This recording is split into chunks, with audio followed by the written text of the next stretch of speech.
As Roma Club UK co-founder Matteo and Marco from the CurvaAmerica podcast join RomaThings as they are put on the spot with 3 topical football questions.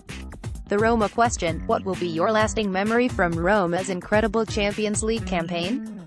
Matteo, at Matt Chief, going to Stamford Bridge with my friends from Roma Club United Kingdom has been fantastic.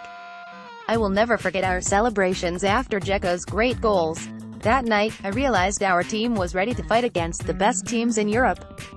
Another unforgettable moment was the final whistle of the Barcelona game. I was in disbelief but so proud. A friend called me and said, "Let's go out and celebrate." When was last time we celebrated that way for a Roma game? Marco, at CurvaAmerica: this is an easy one. The Barcelona comeback at the Olympica was absolutely epic. Not only was this arguably one of the greatest underdog comeback wins in Champions League history, it was showcasing a team that often doesn't receive the respect it deserves.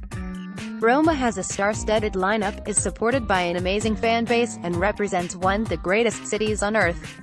Okay, so maybe we are a little biased, but this also made it the first time that 2 Serie A sides were in the quarter-finals since the Milan glory days, and this was an opportunity for Serie A to be showcased as well.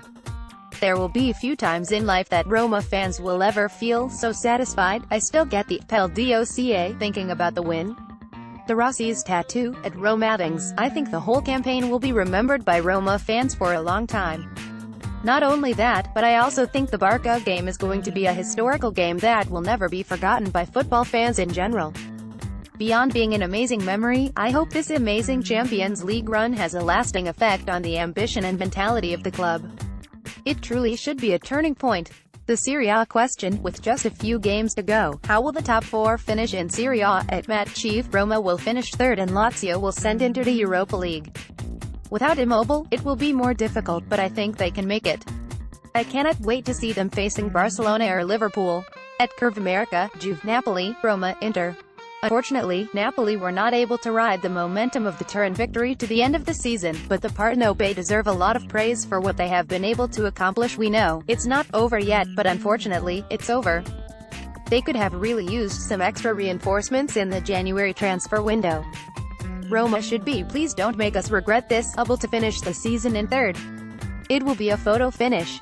Our feeling is that Icardi is going to have a chip on his shoulder with the World Cup coming up and a Capocannoniere title in reach. I can't believe he's still only 25. At RomaThings, realistically and statistically, Roma and Lazio have the highest chance of obtaining Champions League spots. But as football taught us this season, anything can happen. It will be an exciting and critical 3 games for all involved. Roma's fate is in their hand. I hope they finish the job without much drama. The general football question: which team would you rather see win the Champions League final?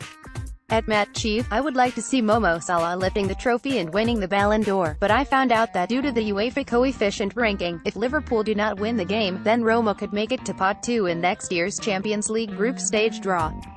So, Forza Real. At CurvaAmerica, going to be tough seeing Liverpool win, knowing that we were so close to beating them, but have to lean towards the Reds over Los Blancos. They are the underdogs, there is the Boston connection, and, despite asking to leave Roma at the end of last season, Mo Salah has been pure class. Also, is anyone else tired of this Spanish dominance in Europe? At RomaThings, while I have always enjoyed rooting for the underdogs in sport, I am going to make an exception this year and hope Madrid can win it. I like the pragmatism and effectiveness of Zidane's team. On the other hand, I have bitter taste in my mouth about how some Liverpool players and fans handled themselves after the tie in Rome. A dose of humbleness in the final will do